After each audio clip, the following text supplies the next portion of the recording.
Rumah bukan hanya berbicara tentang bangunan tempat seseorang tinggal. Rumah juga dapat diartikan menjadi tempat untuk seseorang memperoleh kedudukan, punya kemuliaan, mempunyai hubungan dan keamanan. Anak mempunyai tempat di dalam rumah karena ia memiliki hubungan dengan sang pemilik rumah. Berbeda dengan seorang hamba yang kedudukannya tidak sama dengan anak. Disinilah Yesus sedang berbicara tentang sesuatu yang lebih dalam daripada sekedar status hamba dan seorang anak itu sendiri. Yesus sedang menunjukkan bahwa manusia membutuhkan hubungan yang benar dengan Dia supaya hidupnya memperoleh kebebasan yang sesungguhnya. Bapak Ibu saya terkasih dalam Tuhan, kalau kita kembali kepada ayatnya yang ke-31 dan 32, dikatakan bahwa orang yang tetap dalam firman-Nya adalah benar-benar murid, karena mereka akan mengetahui kebenaran, dan kebenaran itu akan memerdekakan mereka.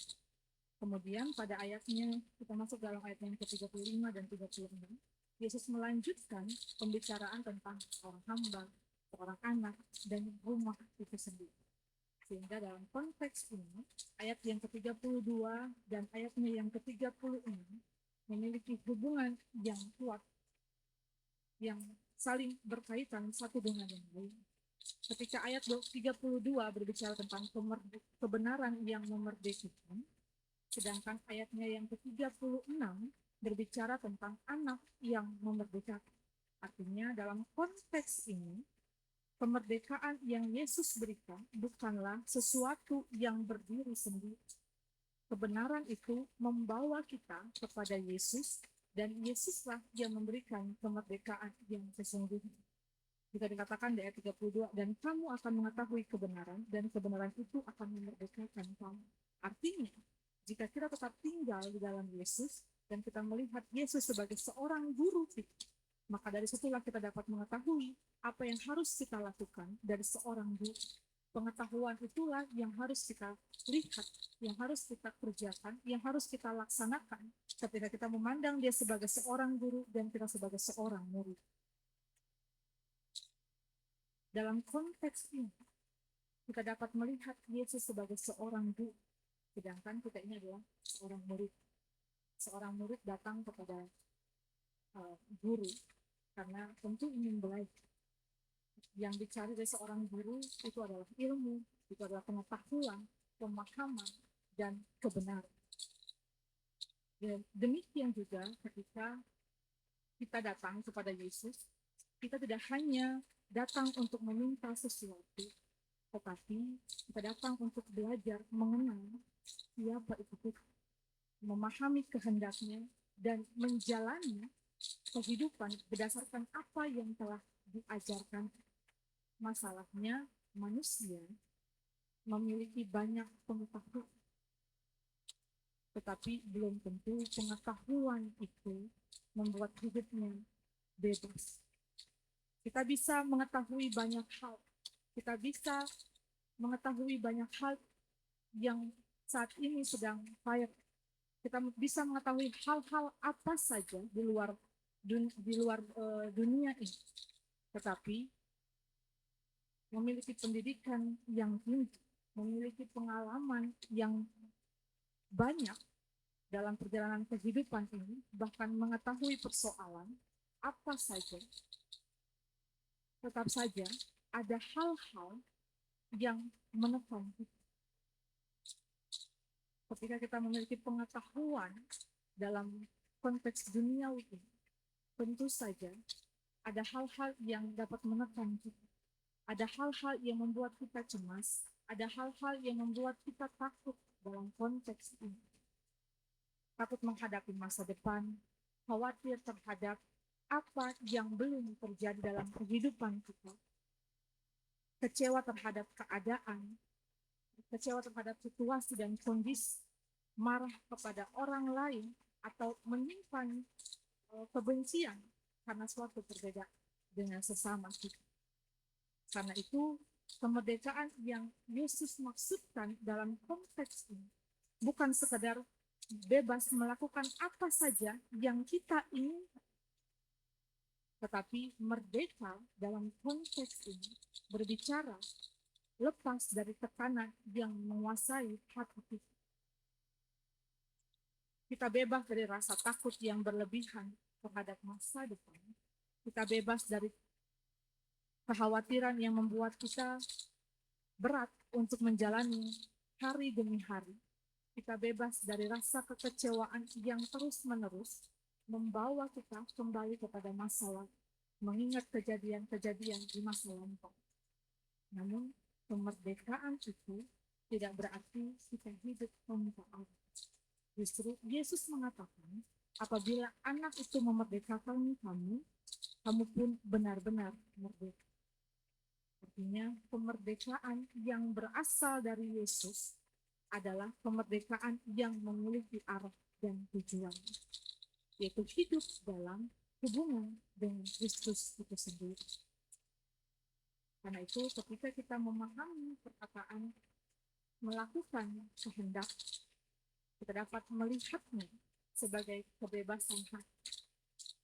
Hati yang bebas bukanlah hati yang bebas melakukan segala sesuatu dengan sesuka hati kita, melainkan hati yang tidak lagi diperbudak oleh kebencian, oleh dendam, oleh ketakutan, atau hal-hal yang menguasai, hal-hal secara badani kita yang senantiasa menguasai diri kita. Tidak lagi dikuasai itu karena kita melihat konteks ini bahwa melakukan kehendak Tuhan artinya kita bebas dari segala bentuk tekanan. Karena kita melihat bahwa Yesus adalah sumber pengetahuan itu sendiri. Misalnya kita bertemu dengan orang yang berbeda dengan kita, berbeda dari sudut pandang, cara berpikir, melihat sesuatu persoalan, cara mereka menilai dan memandang satu hal. Kalau hati kita masih dikuasai oleh kebencian, maka perbedaan itu tentu akan menjadi sebuah tekanan, tentu akan membuat kita menjadi selisih paham dengan sesama kita, dengan rekan-rekan kita. Kita merasa terganggu karena orang lain tidak sama dengan kita, cara berpikirnya, cara menyelesaikan suatu masalah. Tetapi ketika kita melihat konteks ini, kita mulai melihat perbedaan dengan cara yang lain. Kita memahami bahwa perbedaan bukan selalu tentang tekanan, bukan tentang ancaman saja, tetapi perbedaan ialah sebuah anugerah yang Tuhan perkenankan hadir dalam kehidupan kita. Kita tidak harus membuat semua orang menjadi sama dengan kita.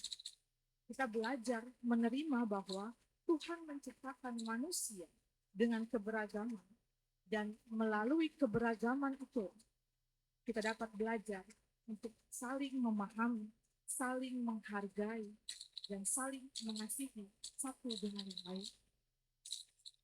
Disinilah kemerdekaan itu menjadi nyata. Bapak Ibu yang saya kasih dalam Tuhan, kita merdeka bukan hanya karena tidak ada orang yang menekan kita lagi.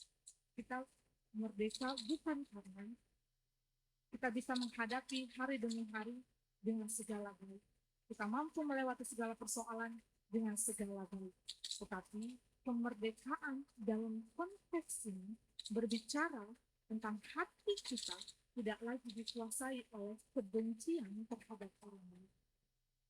Kita melihat kemerdekaan dalam konteks ini adalah kebebasan kita untuk melihat arah hidup kita yang ditentukan oleh Sang Pemandu Agung kehidupan ini. Sebab itu, menjadi murid Yesus berarti terus belajar. Kita belajar dari Sang Guru, kita belajar dari suatu guru itu.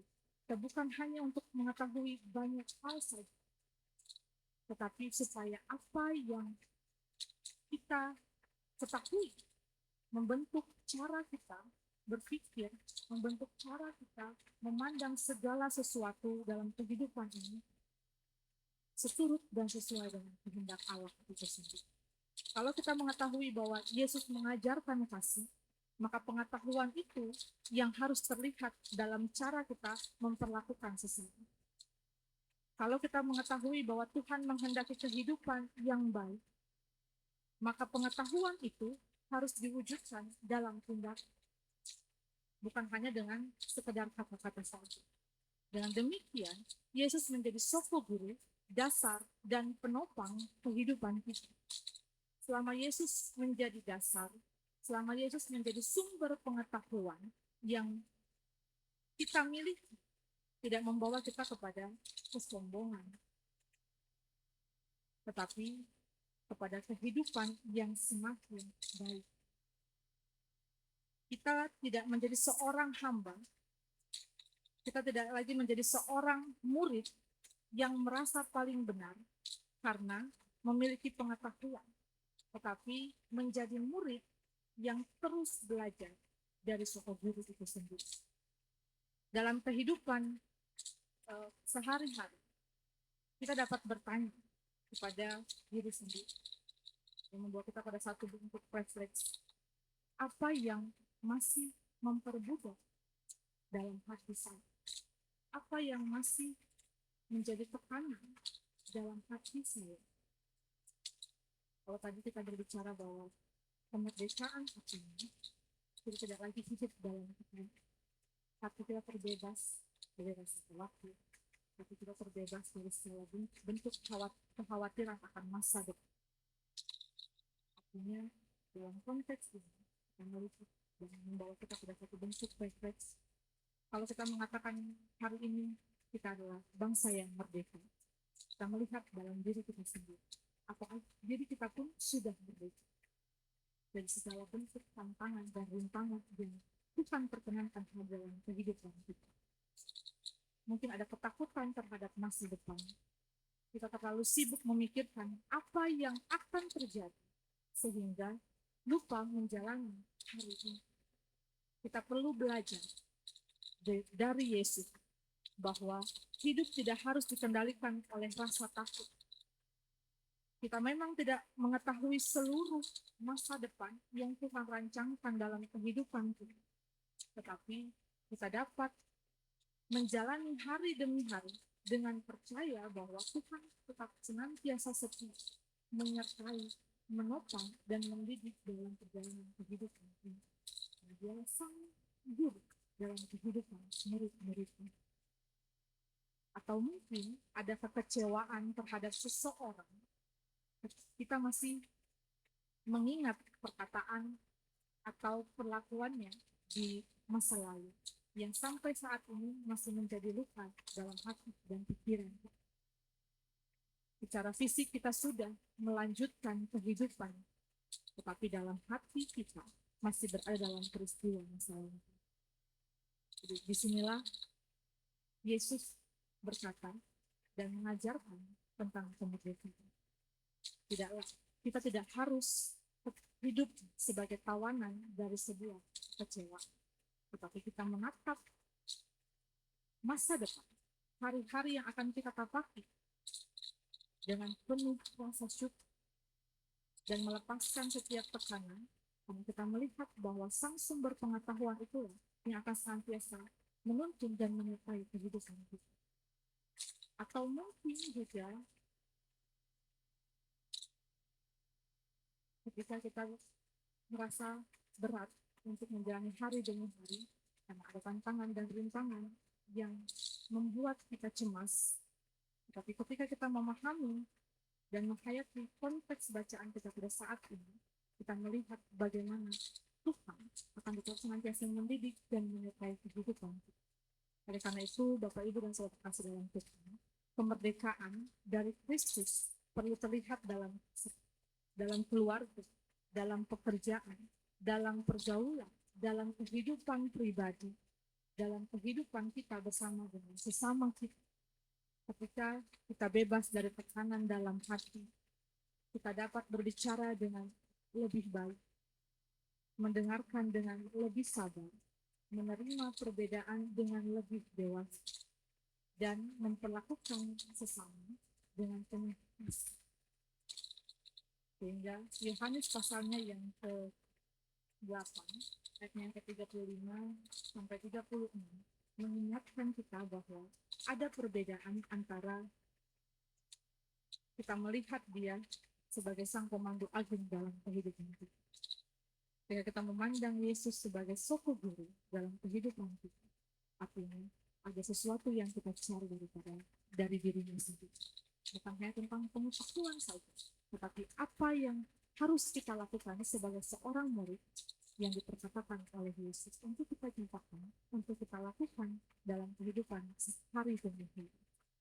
Dan ketika kita melihat konteks rumah ini berbicara tentang kehidupan, kemuliaan, hubungan, atau dan keamanan. Dan ketika kita melihat ayat yang ke-36 dan 32, kita melihat bahwa kebenaran yang memerdekakan itu tidak dapat dipisahkan dari Yesus yang senantiasa memerdekakan kehidupan kita. Karena itu, mari kita tetap menempatkan Yesus sebagai tokoh guru dalam kehidupan kita. Kita terus belajar dari dia, bukan hanya untuk memperoleh pengetahuannya saja, tetapi supaya pengetahuan itu tetap menjadi kehidupan, tetap menjadi bekal dalam kita menapaki hari demi hari. Kemerdekaan yang Yesus berikan dalam kehidupan kita adalah kebebasan yang nyata. Bebas dari segala ketakutan akan masa depan, bebas dari tekanan yang menguasai hati kita, bebas dari rasa kecewa yang terus mengikat kita, dan bebas dari kebencian kepada sesama kita. Dan biarlah ketika kita melihat dalam bacaan kita pada pagi hari ini, kita sungguh-sungguh belajar menjadi murid yang senantiasa melakukan apa yang Yesus ajarkan untuk kita lakukan dalam kehidupan sehari-hari kita. Sebab ketika Yesus menjadi soko guru dalam kehidupan kita, kita tidak hanya mengetahui tentang apa itu tentang kemerdekaan, tapi kita mengalami kemerdekaan itu dalam kehidupan kita hari demi hari. Ketika kita memahami kemerdekaan, bukan hanya tentang kita bebas dari dalam konteks kebebasan dalam kita melanjutkan kehidupan ini dan mengambil keputusan ini dengan segala sesuatu yang kita ingin. Tapi dalam konteks ini kita melihat bahwa kebebasan yang dimaksud dalam hal ini adalah kebebasan dari segala bentuk tekanan yang membuat kita khawatir untuk kita menapaki hari demi hari. Dan ketika kita melihat bahwa Yesus adalah soko guru dalam kehidupan kita, maka marilah kita melanjutkan dan menapaki hari demi hari dengan perkenanan Tuhan yang senantiasa mendidik dan mengajar.